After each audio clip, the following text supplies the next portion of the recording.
Psychiatrists depict serial killers as generally well-placed in life.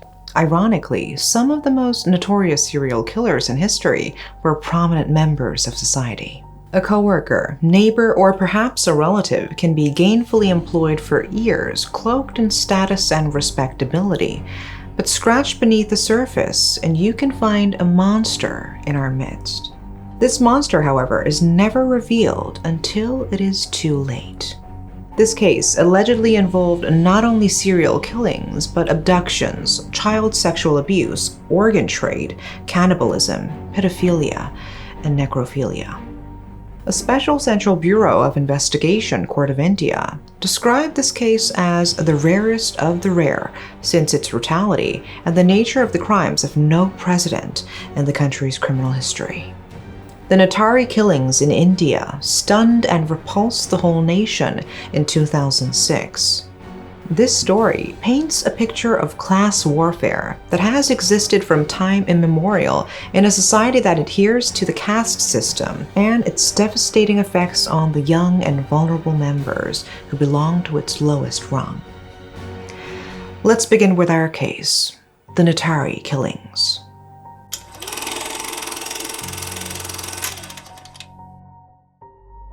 House number 5 in Sector 31's Block D, a wealthy suburb located on the edge of Nithari village, was dubbed India's House of Horror on December 29, 2006, when the police unearthed the skeletal remains of numerous missing children of Nithari in the drainage behind the house of a wealthy businessman, Moninder Singh Pandher, and his domestic help, Surinder Kohli.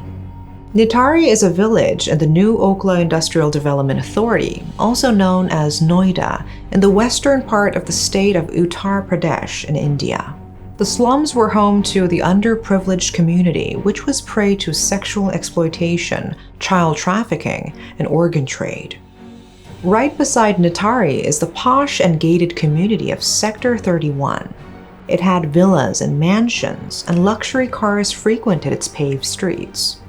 The two communities were worlds apart, separated only by a single busy lane with a water tank looming over it. Lavish parties were held in Pandher's white 3-story house, also commonly known as D5. Neighbors described it as one of the only 6 houses in the block, and it was famous for its high-profile visitors, doctors, police officials, and other prominent figures.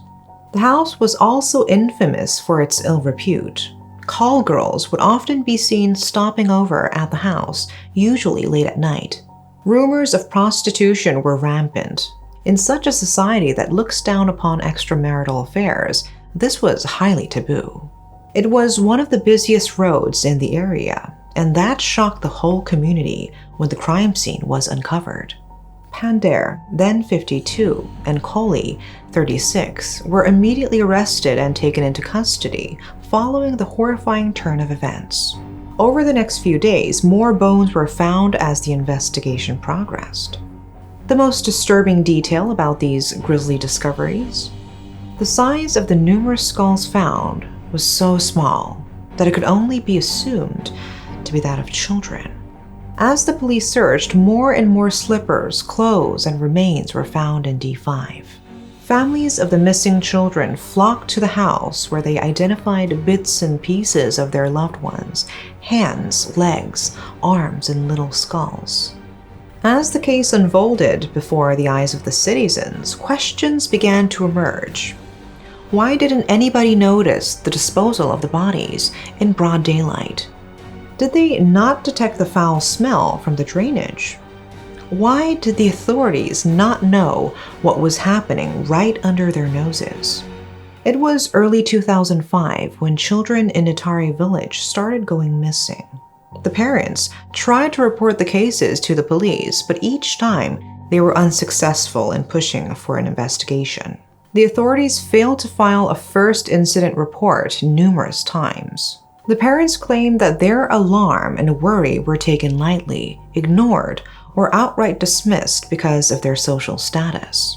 They are low-income families, mostly migrants, and considered to be Dalits, the lowest stratum of the castes in India.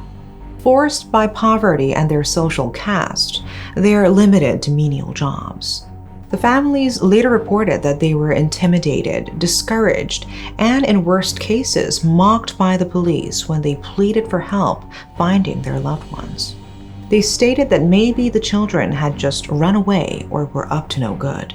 More children had gone missing, and the police ignored them. Although there were no official reports that were filed, the community was alarmed, and pressure was mounting since it reached the local media. The police finally took some action and made their half-hearted attempts regarding the cases, but most were performative. They started questioning nearby residents and found out that the missing children were last seen on the same 100-meter stretch of road between Nithari village and Sector 31. The kids seemed to vanish from this particular spot coined as the Black Hole. It was near a water tower where the kids often played. The police explored the angle of trafficking, gangs kidnapping girls for prostitution or kids for begging. Disappearances continued within the 100-meter area, which was not adequately monitored. Meanwhile, the people around D5 started complaining about a strong stench coming from its drainage.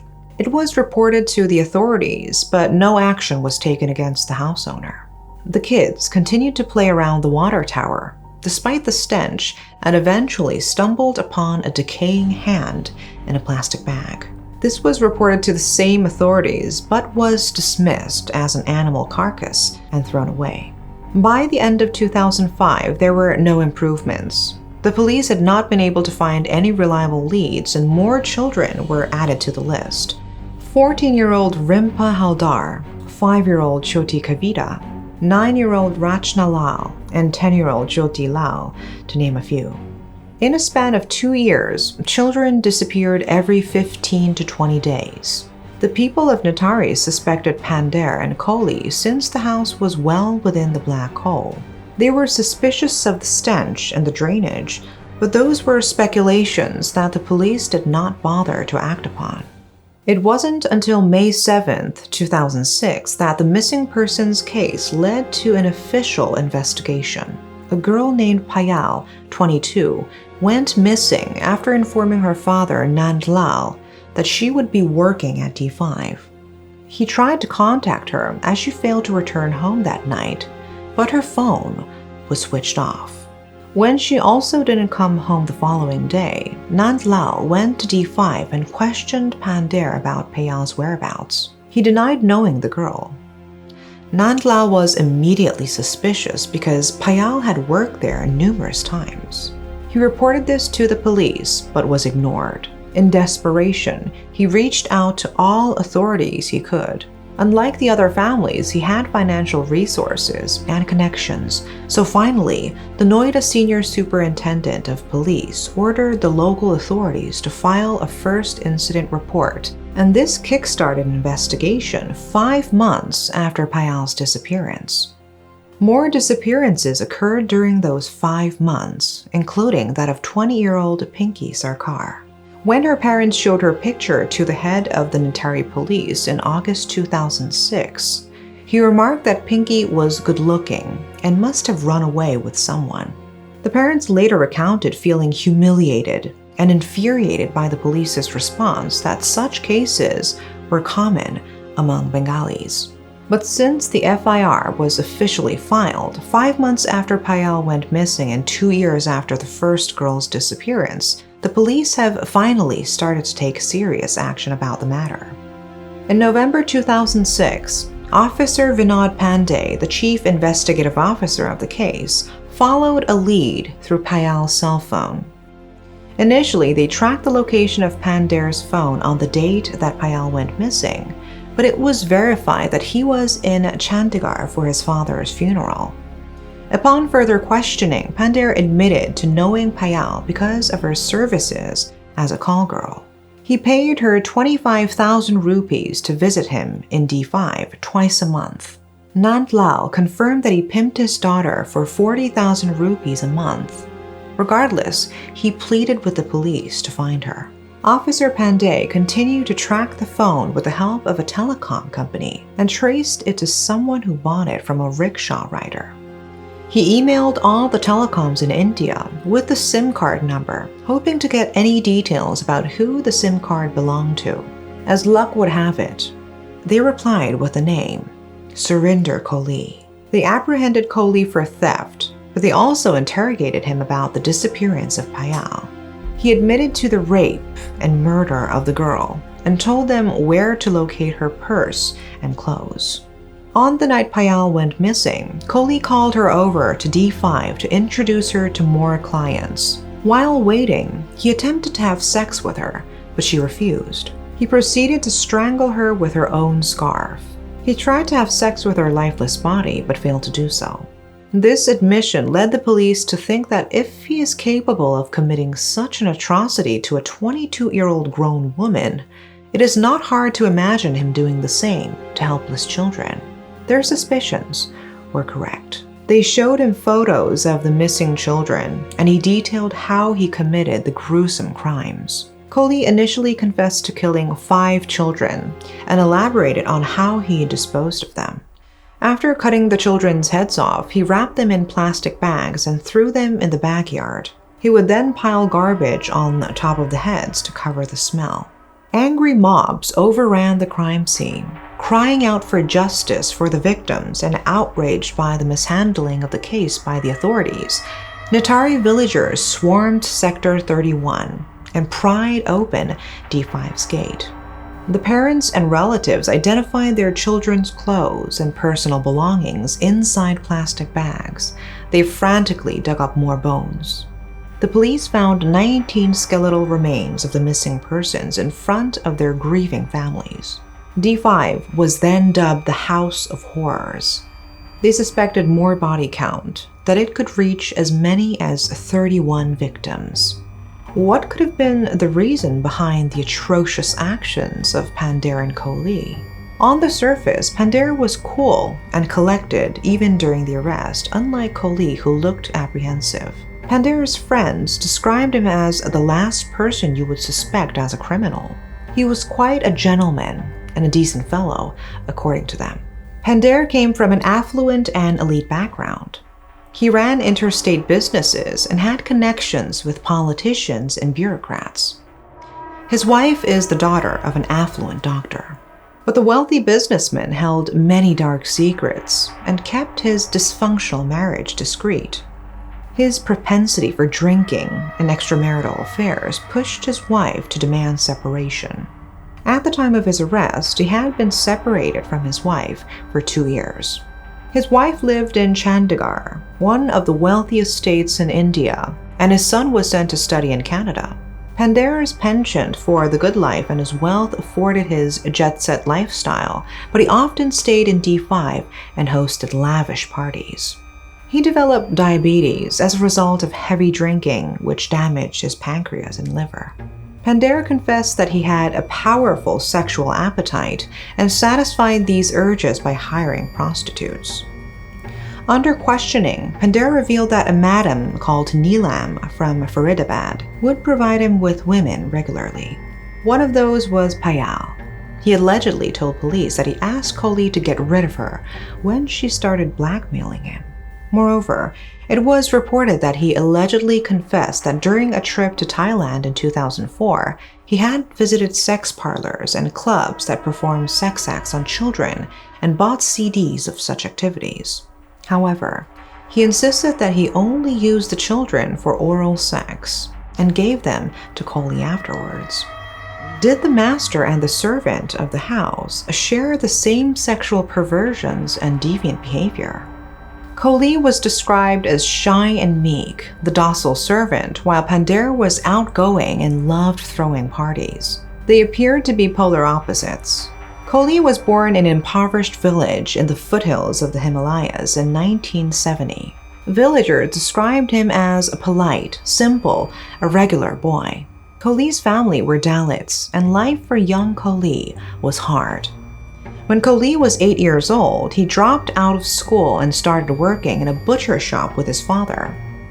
His job included skinning and butchering the animals, skills he later used to butcher children. Eventually, he left his village up in the mountains to look for better opportunities in the city.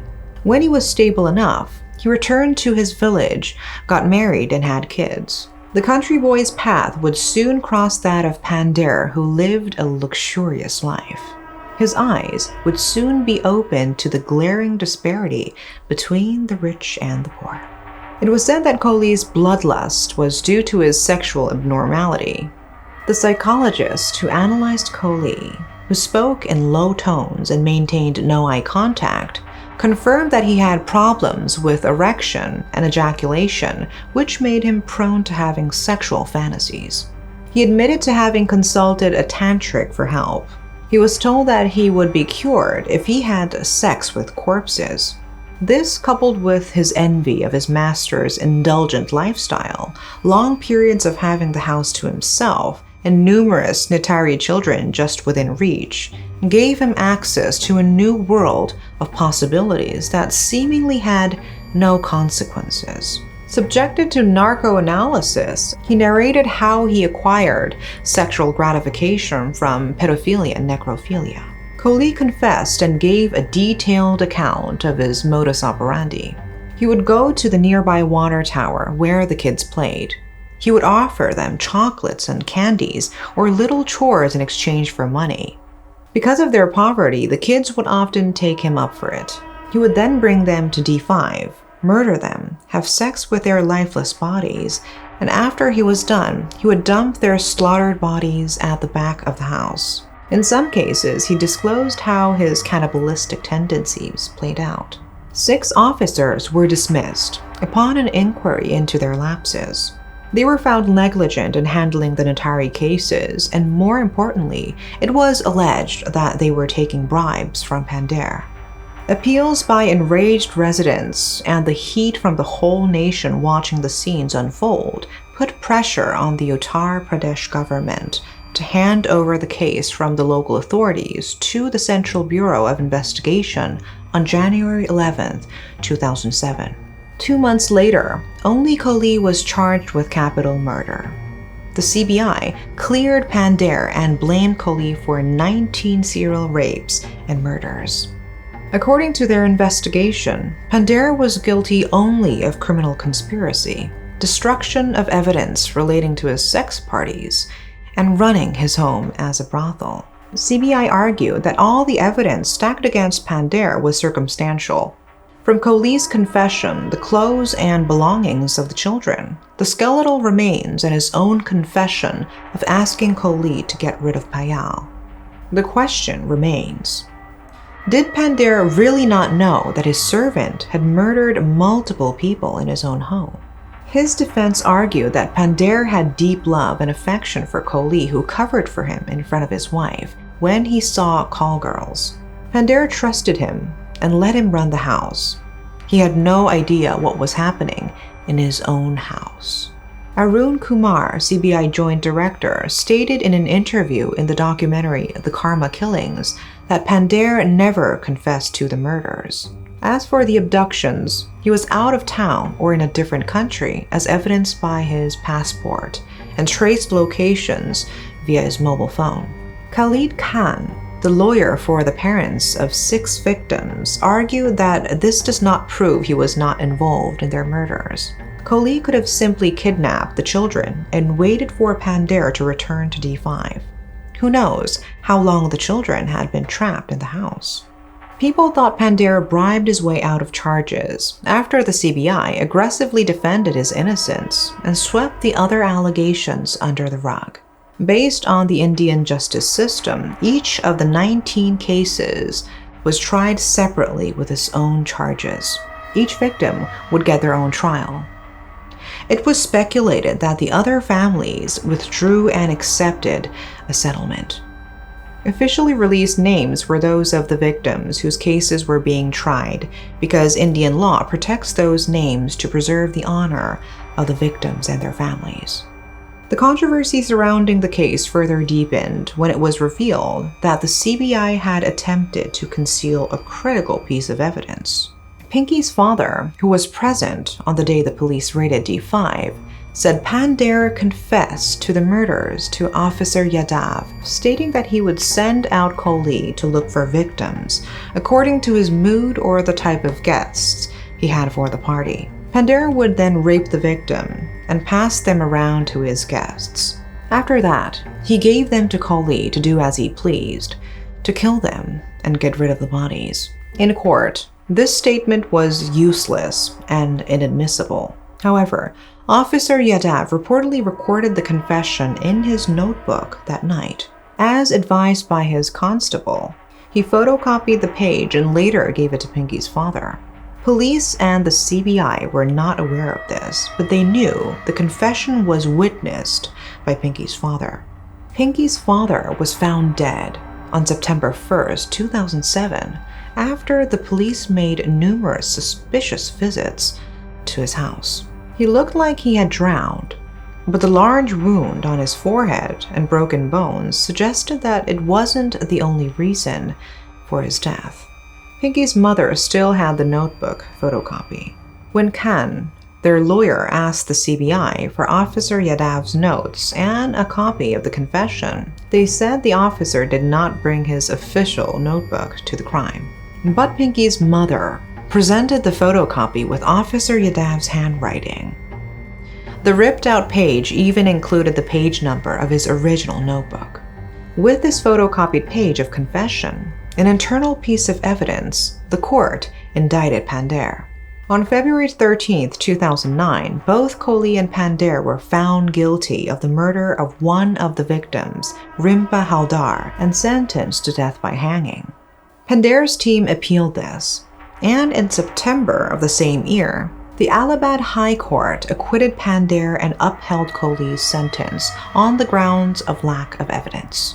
Kohli appealed against this with the help of his new legal team and claimed that he just covered up for Pandare and that his involvement was limited to luring victims. He insisted that he was forced to confess by the police and CBI and was merely a scapegoat. Other holes in the investigation surfaced, such as 3 bodies of the victims mysteriously going missing, although 19 skulls were initially reported. The other facets of the case, such as organ harvesting, were barely investigated, despite the fact that Pandare's neighbor living in D6, right behind D5, was Dr. Naveen Koduri, who was accused of kidney racket in 1998. The fact that the torsos of victims where most vital organs are located were never found in the drainage was highly suspicious. The child pornography and sex trafficking angle was also not looked into despite pieces of evidence alluding to it. As of May 2022, 19 cases were reported in connection with the Nithari killings. 16 cases were filed against Kohli. He was found guilty and awarded 13 death penalties and acquitted in 3 for lack of evidence. Meanwhile, Pandare had 6 cases against him and was convicted in 3. In 2017, he was awarded the death penalty for the murder and attempted rape of Pinky Sarkar. Kohli and Pandare are currently incarcerated in Dasna jail. Right from the beginning, widespread police corruption and miscarried justice were significant factors in the case. How many children and young women would have been saved if the police had listened to the people? The police failed to report upwards of 40 missing victims. 10 years after the crimes, the documentary The Karma Killings, streamed on Netflix, insisted upon Pandare's innocence. A few documentaries, such as Slumdog Cannibal, explored Kohli's reasoning behind his depravity. Today, conflicting details, redacted statements, and different angles to the story are prevalent, making it a challenge to sort through the truth. Despite the varying information available regarding the perpetrators, the fact remains that numerous vulnerable children and young women were raped and murdered in D5. The Nithari case led to calls for better law enforcement and increased attention to missing persons. The glaring oppression of the marginalized sector of society cannot be denied. Despite continued activism, The reality is that these devastating crimes, especially in impoverished communities, have been difficult to root out, remaining persistent and pervasive problem. That's all for today. Thanks for watching.